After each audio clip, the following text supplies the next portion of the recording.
Trayectorias inspiradoras en evaluación. Evalucionamos.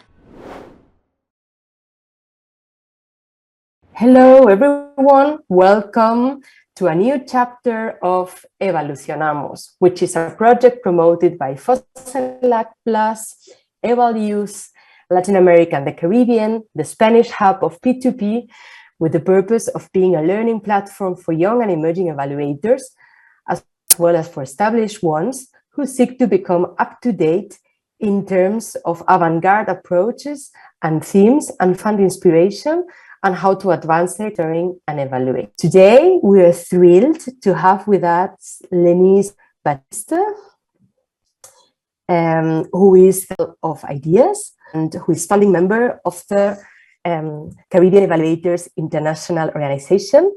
Lennise, thank you for being here with us today. We are very happy to have you here. Hi, happy to be here. Honored to be here, actually. Go ahead. Yes. So, well, Lennise has an impressive track record in the evaluation world. She's one of the most recognized evaluators in the Caribbean and also in the region. So we are very honored. We feel very honored to have her today with us.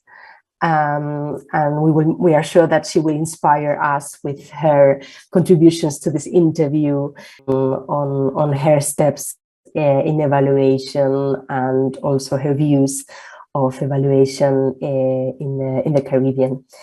So I will tell a bit about her. She has an impressive track record, as I already said.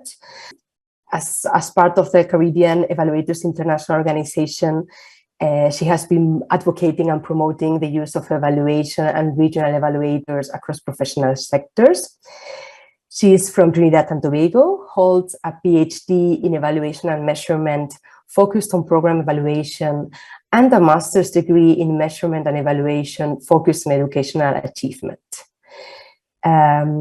Furthermore, she has been awarded with the International Alumni Hall of Fame of the College of Education, Health and Human Services at Kent State University in Ohio.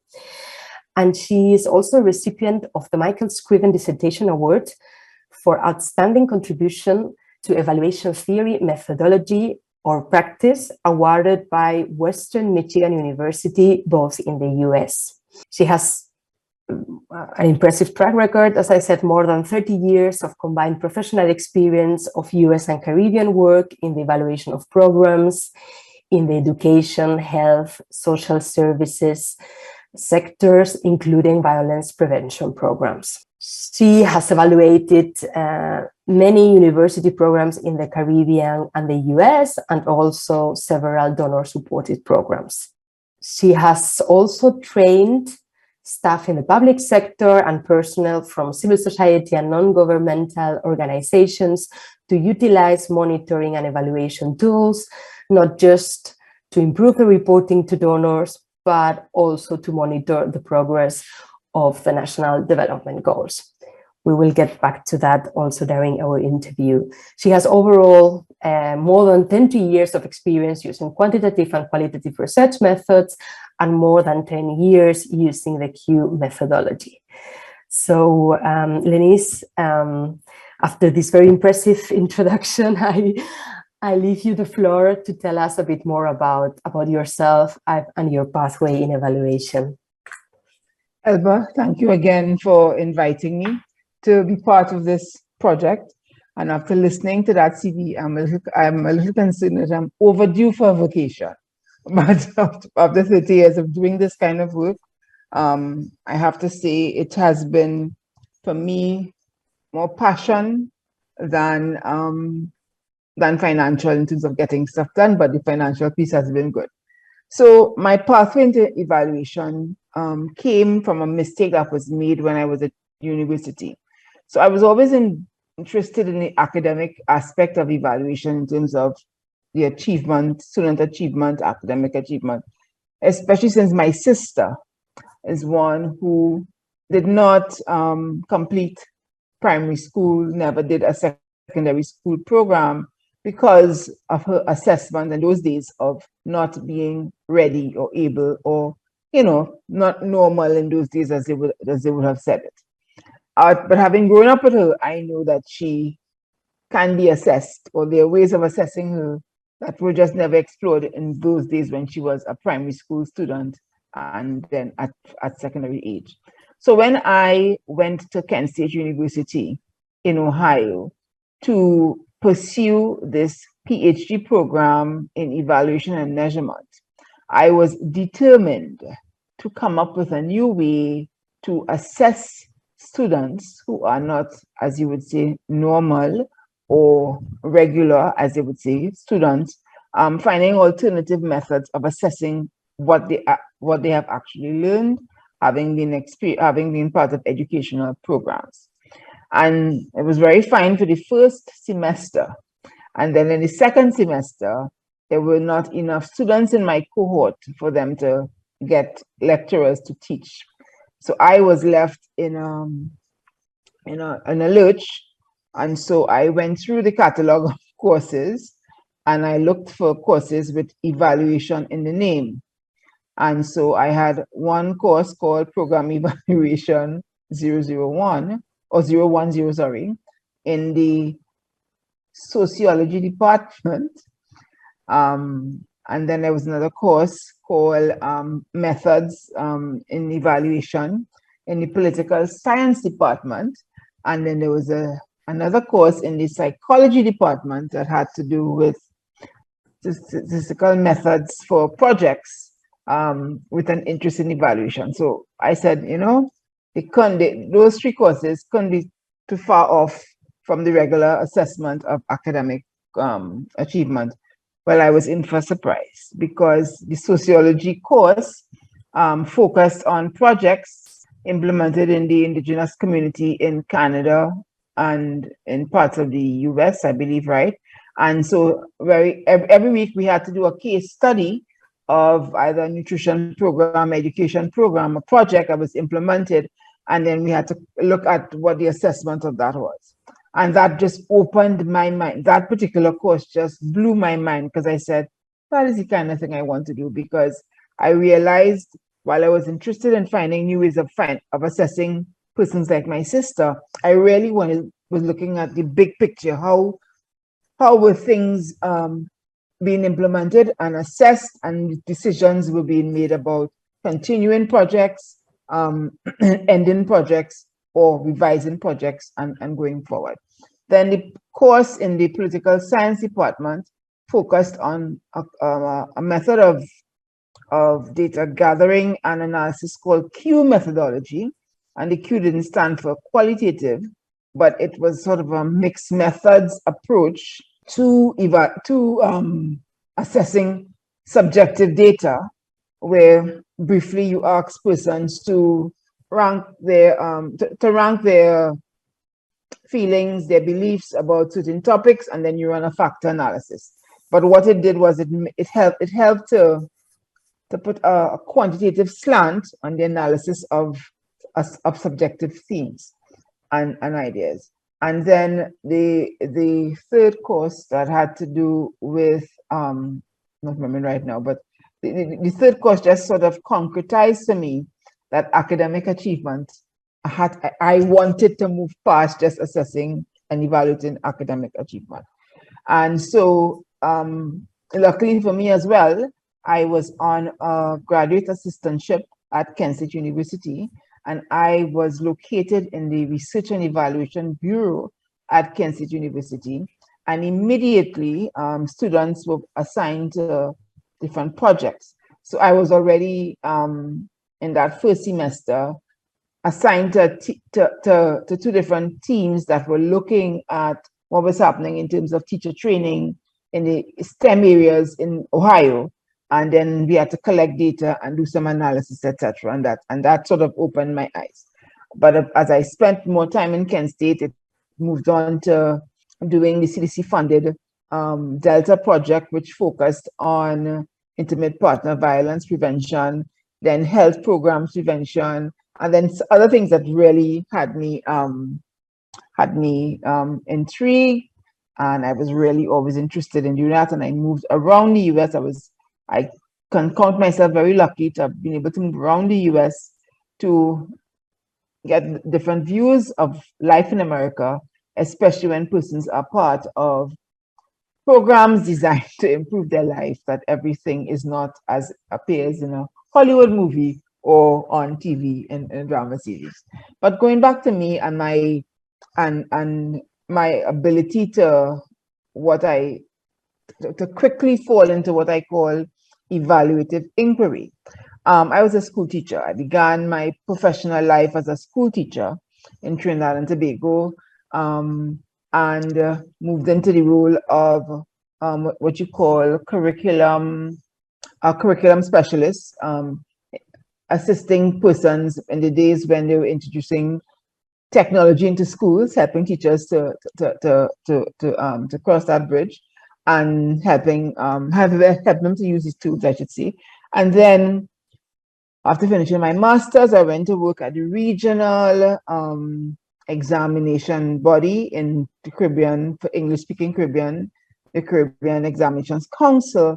And from there, I received this graduate assistantship. I applied to the US because I still wasn't satisfied that what the Caribbean Examinations Council was doing was enough to capture what was happening with students who were non-traditional, so to speak, or not normal. Anyway, so I got into the to the US and this US program, and daily I began, I have to say I was always amazed at what would come out of the analysis of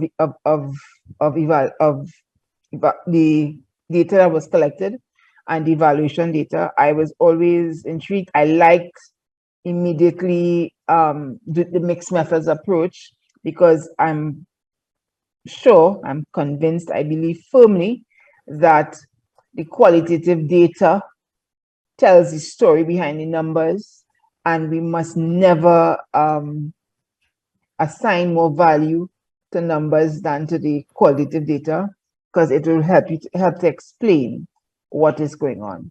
And so that is why I believe I am a mixed methodologist. But what I liked about the Q methodology, though, is that applying that Q methodology in my work and helping people, it helped people to see better where the agreement was, where the disagreement among them were, and it was really perfect for working with small groups. And I knew I was coming back home to the region. I knew I was coming back home to Trinidad and Tobago, a population of 1.2 million at the time, at 1.4, small population. So at that time, I saw myself working in Trinidad on donor-funded projects. But then as I moved through the region, I realized we are small islands in the region, in the space as well. So numbers were always small. We didn't have numbers to do, massive, fancier, I would say fancier types of statistics on, because we had that kind of thing. So I found that was able to help me really unearth and illuminate the value of programs, because I think that is what evaluation does. It done well, it should illuminate the value of programs.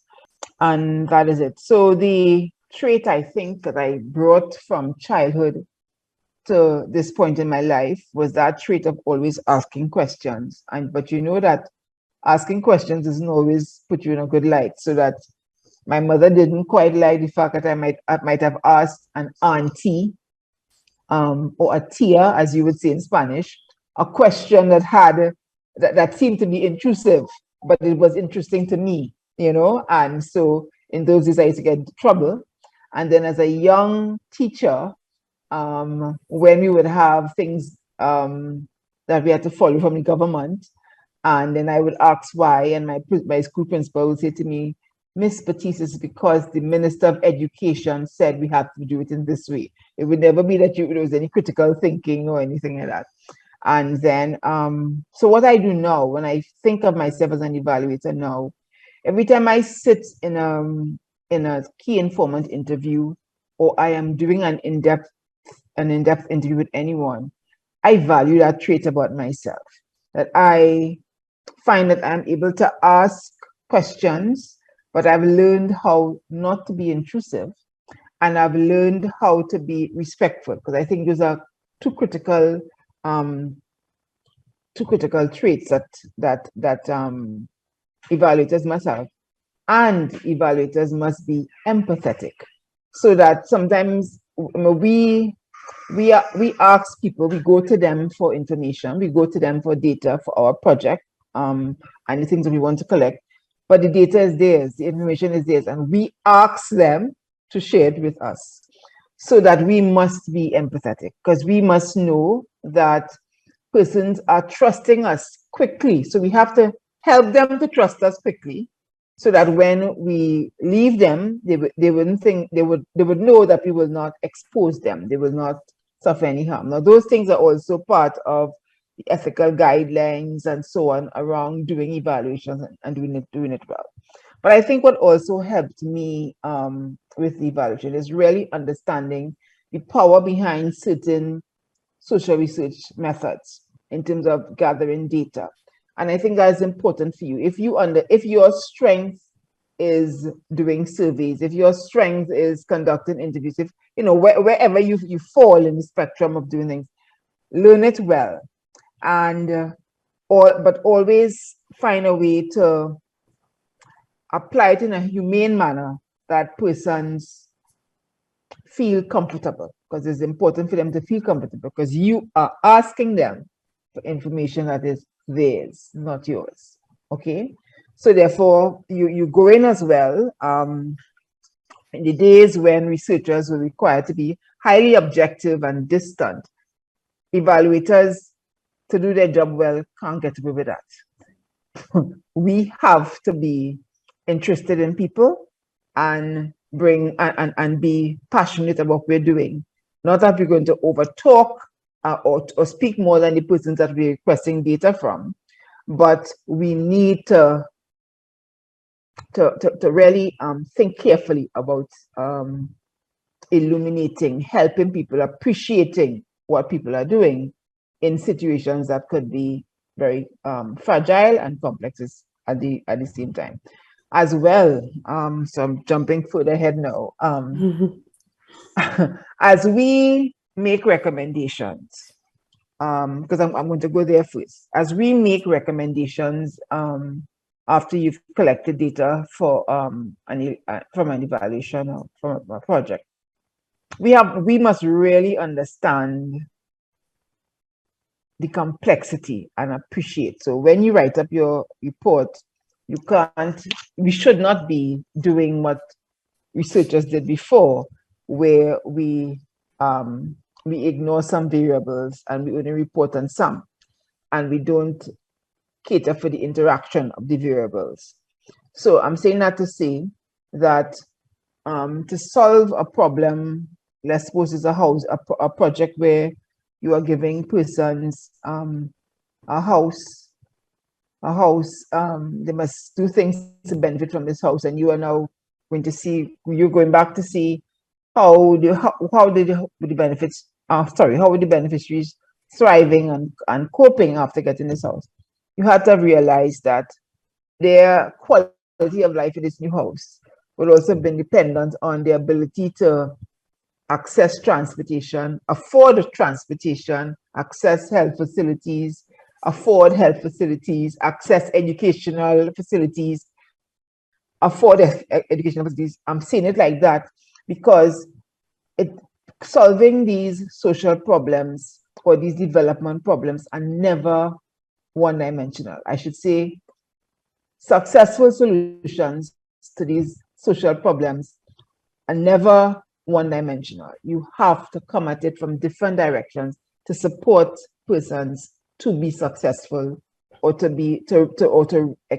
derive the extreme benefit that they can derive from whatever intervention that they have been beneficiaries of. So those are my initial sort of thoughts and ideas. In fact, I'm not even sure what I said about myself now. I don't think I talked too much, but certainly I've talked about just how I worked. I hope I've introduced like how I've worked, and then now you can ask me. What do you want to ask? Yes. Thank you, Lennise. This was also a very good overview of your career, and also very interesting to learn from the beginning and how you actually came to the evaluation world. And you also mentioned, a personal link, which was your sister, and basically you were questioning also some things within the educational sector that you were not agreeing with. So yes. I think this already gives a hint to many people who want to start a career in evaluation, that it actually usually starts with questioning how things are being done, and having this curiosity that you also described in yourself when saying, well, you were asking many questions, right? And you wanted to illuminate the value of programs and the value of education as a whole. So basically this motivation has been, I assume, a driving force throughout your career. It has. And I also liked a lot what you said about the practical aspect of evaluation, and also how these soft skills, like being humane and being humble also with interviewees and with the beneficiaries of an intervention, is essential part of the evaluation profession. And that's something where an area where we put a lot of emphasis also as young and emerging evaluators, on not only getting the right qualifications, but also understanding that there are many soft skills that are equally important, and sometimes you overlook them when wanting to develop a career. I wanted to ask about going back pathway. You worked in the US, but then you said you came back to Trinidad and Tobago, and then also worked in the Caribbean region. So I wanted to know, how was this change for you from being in the US, which is obviously a very big country with a very important evaluation culture? How was it for you to go back to Trinidad and Tobago and work at national and regional level? Certainly. So yes, so when I went home, so the motivation for getting back to Trinidad was because at that time my mother was ill and my dad wanted help. So I recognized I had to find my way back home, and then find a way to work. So I was employed in the Global Health Fund project that was implemented at the time by the CARICOM, as the Caribbean community. It's called CARICOM, the Caribbean community. It's located, the secretariat is located in Guyana.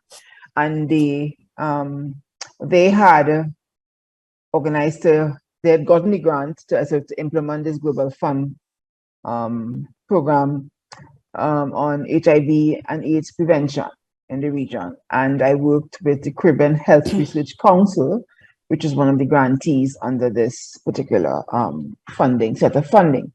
And so I worked in this institutionalized sort of way. We did training. We helped other grantees with their merging and evaluation indicators and measurement of those indicators. But you know that, again, my questioning got me into some trouble, because I recognize that the overall framework for the project, as it came from an organization external to the region, some of the high-level indicators were really hard for grantees to appreciate in those days and to measure in those days, because I keep saying, and well, something I've said recently, when you have these high-level indicators, you have to help grantees with what it calls scaffolding activities that will get them to that point. Now, it also means that the persons who are involved in measuring and evaluation for the grantees, they themselves must have a knowledge of scaffolding activities that would help them to be able to provide information for the overall high-level indicator. And that was a challenge I found as I worked on that project. But I was in that project for 13 months. And then I branched off onto consultant on my own. And I began looking at what was happening with different donor agencies. My first big evaluation was of the Citizen Security Project, and that had been implemented by governments in conjunction with the IDB funding in Guyana, in Trinidad and Tobago, in Jamaica, but I worked on the one in Trinidad and Tobago.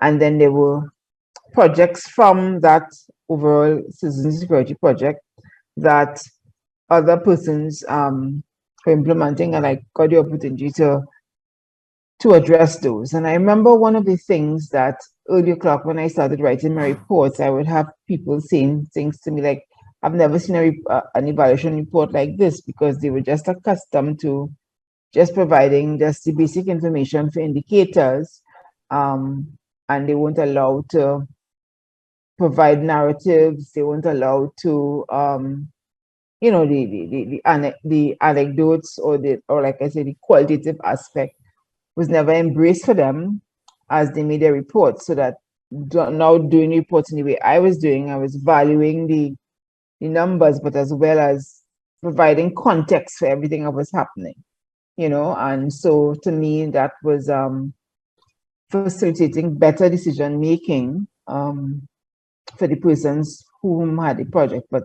I would say, I mean, I'm not saying everything went well, but it was just helping people to think evaluatively. I think that was a focus that I had.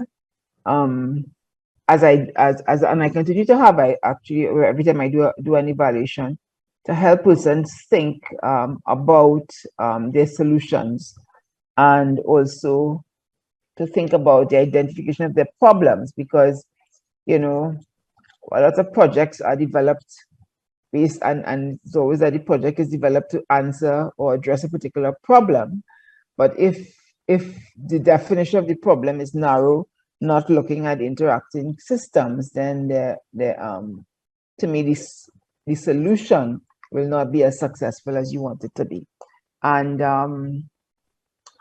so that is, so moving back, so that being said, I know somebody questioned whether I was doing the kind of evaluation that the Caribbean needed, but I am happy that 12 years later, or 12 years later, I am doing the kind of evaluation that the Caribbean needs, because we needed to think about it, because the evaluations are very much donor driven. They still are, but the pushback now to say, here's our context, I think that is happening more now than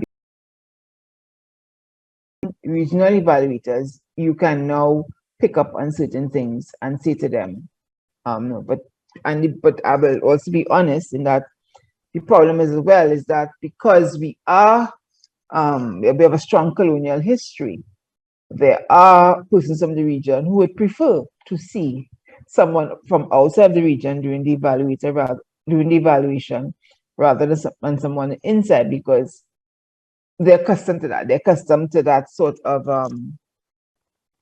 power relationship when it comes into evaluation. But to now have somebody who is local, national, regional, saying probably the same things, somehow, you know, it's not always accepted, but we do what we have to do. And, you know, I'm happy to be back home, actually, doing what I do, to be sharing the skill back in my region. Really happy. Sure, yeah, that must be also very rewarding. And you raised a point that is very, very important, what we call the decolonialized evaluation, the colonialized approach in evaluation. And it has started actually in Latin America and the Caribbean to some extent. Mm-hmm. And I know you've been also involved in a South-to-South evaluation initiative. Maybe you can tell us a bit more about it and how you see this trend also coming forward in the region, especially since the pandemic, somehow obliged also to hire more local evaluators due to some traveling restrictions. So in 2017, a 7-member team from the Caribbean Evaluators International went to Uganda on the invitation of the Bill and Melinda Gates Foundation to be part of the South to South dialogue.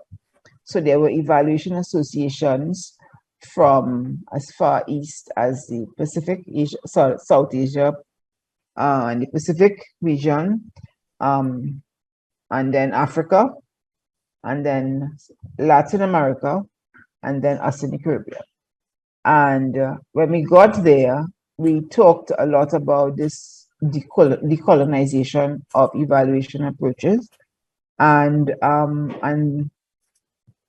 so that's what we did. So the aim at that point in time, after leaving that conference, was that a group of us from all the associations would continue working and begin to seek funding to sort of address, make people aware of, and do some training around using indigenous approaches, formalizing some things, or just cataloging what was indigenous to the regions that were important, indigenous practices, I should say, which were important to help gather data, report on data, make sense of data, you know, those were the things. And I will say that after the meeting in 2017, I think we were able to keep working and to keep, you know, because there was a worldwide team working together until maybe 2019. But I would say at this point, we were never able to attract the funding. But every now and then someone would come up and we would have conversations still. There's still a dialogue going on, but certainly not the kind of funding that we expected. However, what that involvement led to was an exposure to ideas, because when we got to Uganda, we learned of ideas. And well, no, let me say it differently.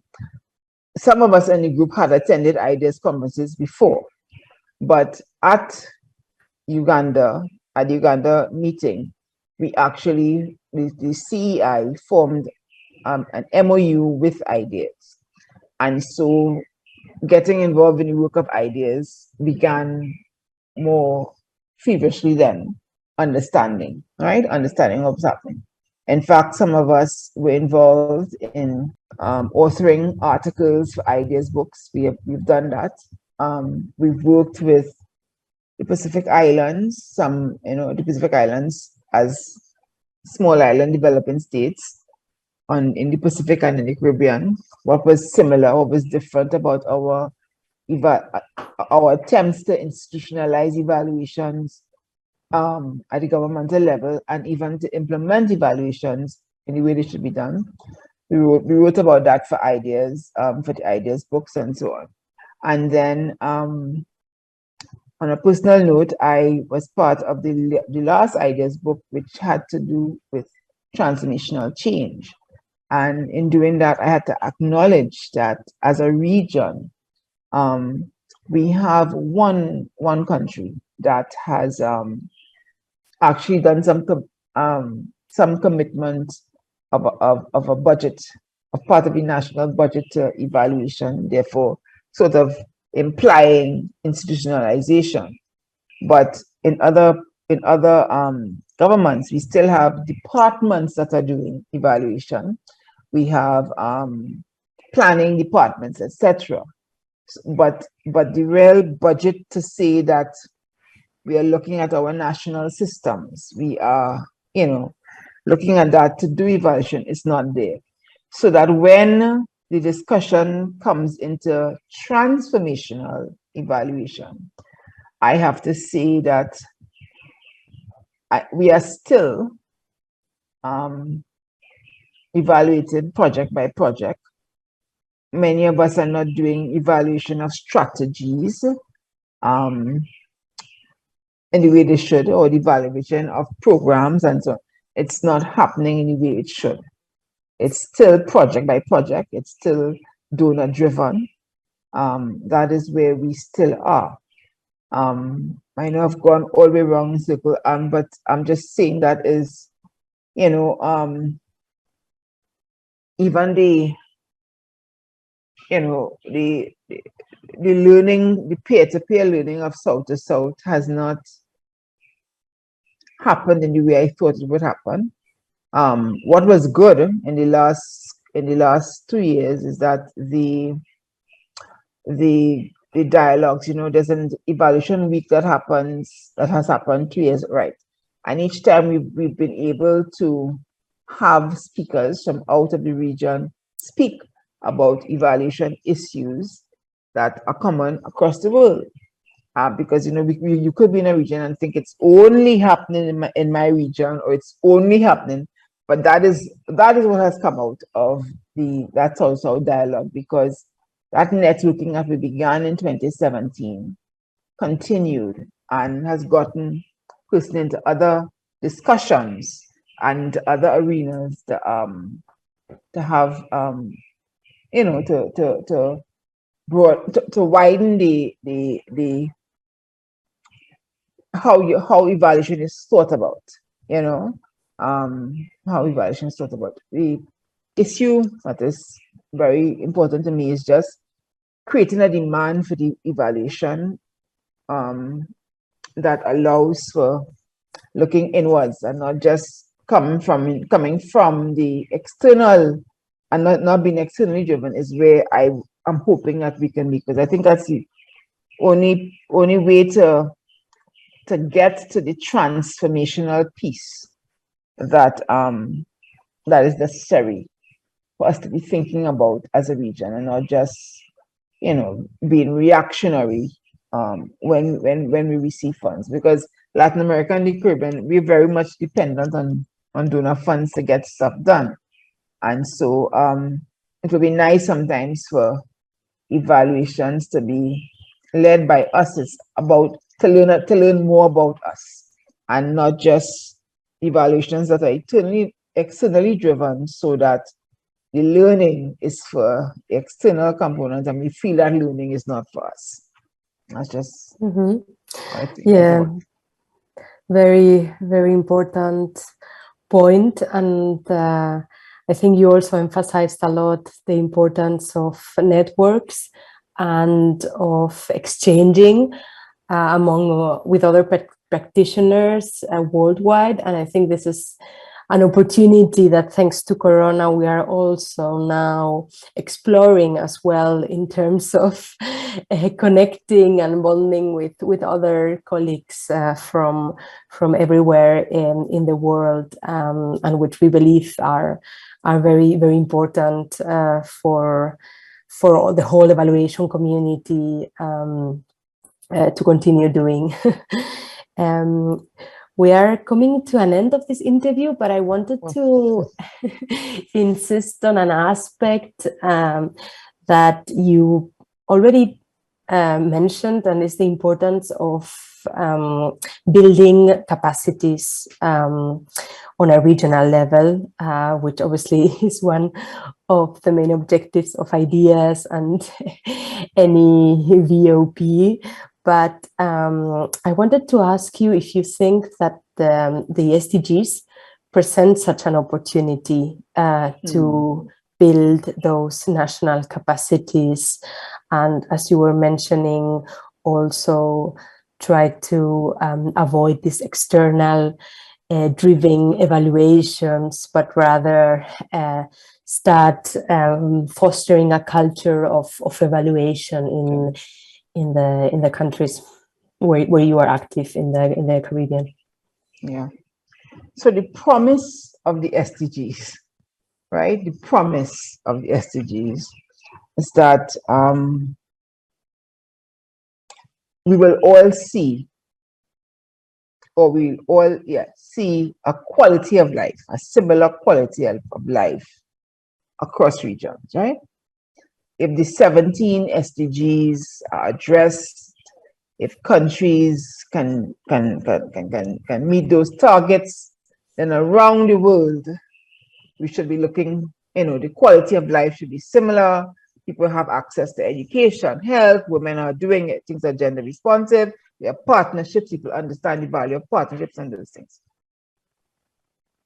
That promise is certainly not being realized, because if we look at, I'm going to make one comment and then I'll go to your specific question. If we look at what happened with the COVID pandemic, we recognize that we are not really so equal in each other's eyes, okay? And that some countries are not considered as equal as others or as deserving as others. And when you have countries in the global north that began doing things like hoarding vaccines, or or food security not being what it should be, or supply chains being disrupted, and persons in the global south suffering the most from those things, you recognize that some persons don't want equality, okay? They want to keep us in our place. So going back to the SDGs now and our region, I believe that ideally, if we had an ideal situation, I'll take the Caribbean, for instance. We have several small dots in a watery space, and certainly not with the landmass or with the populations to really be noticed, if you understand what I'm saying. If we were procuring resources together, pooling, implementing, understanding each other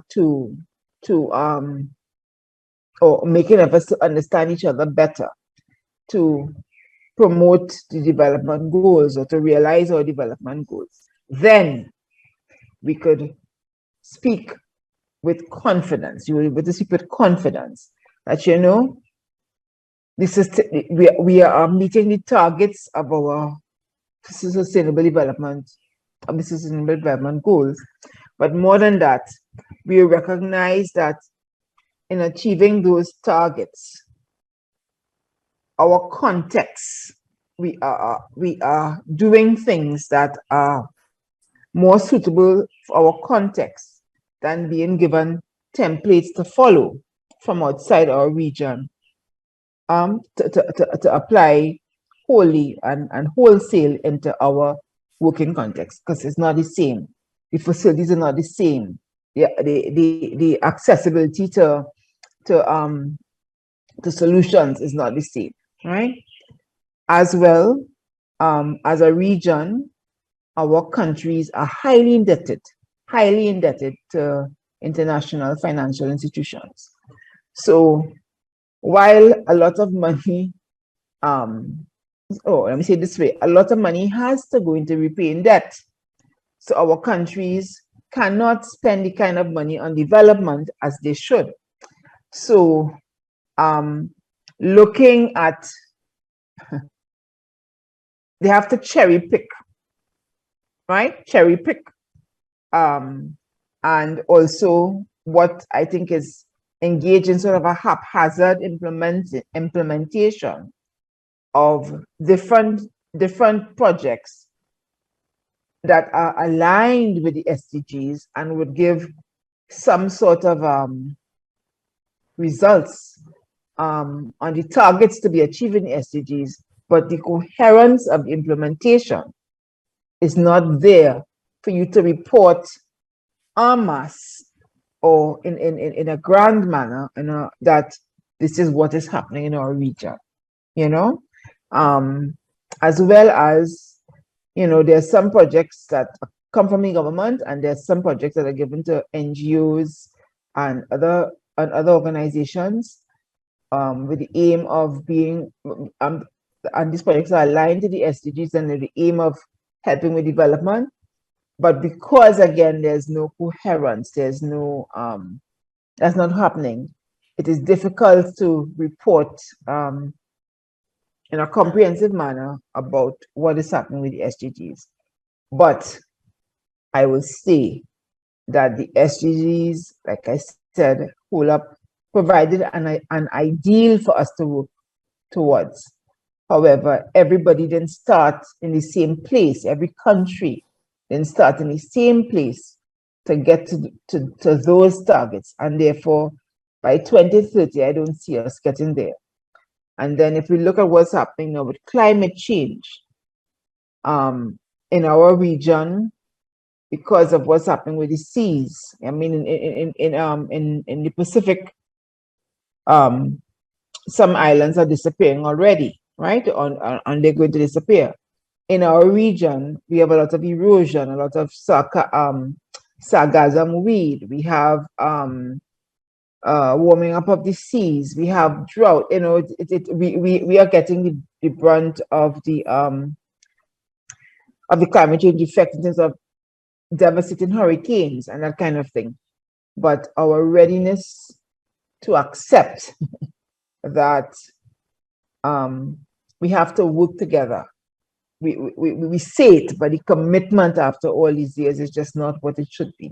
So that is my comment about, you know, about something that I think I'm a Caribbean regional girl. I think I am, but too often people go back into their sovereignty of their faces of their countries and don't think regionally about the solution to problems. Yeah. Yes, it's definitely a very challenging area, and I think the pandemic has shown how vulnerable we are and how difficult it will be to achieve those goals. Yes. But I still think it's important that people like you continue pushing for that and promoting an evaluative thinking, which will be for sure very helpful for all countries to at least be on the right track for achieving the SDGs, or at least part of them. We're coming to the end of the interview, but I wanted to briefly also give you the floor for very quick hints that you would have for young and emerging evaluators in the Latin American and Caribbean region. Right.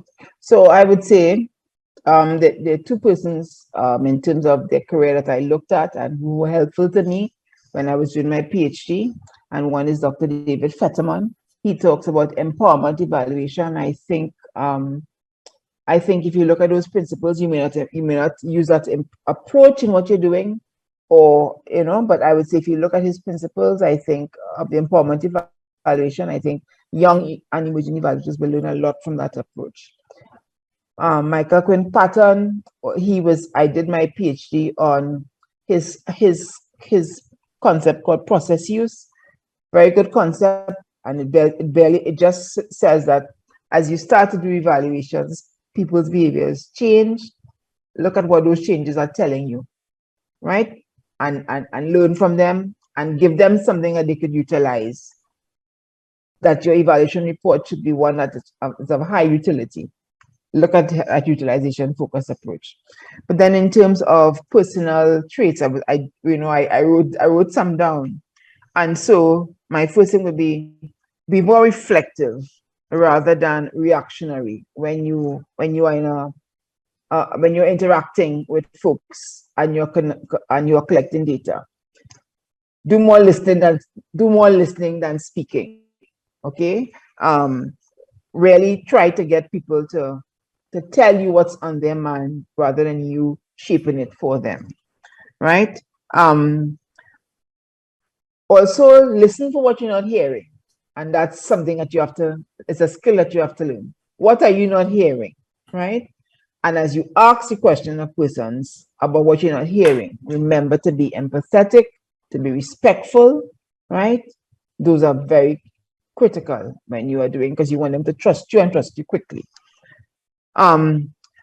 Accept complexity. Don't throw up your hands. I'm only going to be looking at this particular aspect and not that aspect. Look at how things interact. You have to be brave for evaluation to have the power that it should have. You have to show people how systems are interacting to create the problem, and so therefore these systems have to be addressed. The issues in these systems, not the entire system, but aspects of the system that you can look at to make your recommendations, identify those things, and go with them. Be brave. And in every conference that I go to, there's a YEE aspect, and I'm happy for that because it's great. But don't undervalue speaking with more experienced evaluators. And I would say the same thing to more experienced evaluators. Don't undervalue what you can learn from the young emerging evaluators, because I truly believe that bringing the different perspectives, and of course I'm getting older, and bringing different levels of energy, because young and emerging evaluators, you have energy that we don't have anymore. So, but you have things to share that we need to learn. And then you need to hear then some of the experiences we have to see if there's similar phenomena coming back in a different way, or or if there's just a new thing that's happening that can be informed by lessons of the past. Okay, so I want to say thank you for having me today. I feel very honored when people younger than me want to listen to me. I hope I presented enough ideas that are interesting to you, and I wish you every success with this project. Thanks a lot, Lennise. This was a very, very interesting interview, and we were delighted to listen to you. And also thank you for being with us today, and for also these encouraging words at the end that I think will motivate us even more to stay within the evaluation path. Thanks a lot. Thank you. Take care and all the best. Bye. Trayectorias inspiradoras en evaluación. Evalucionamos.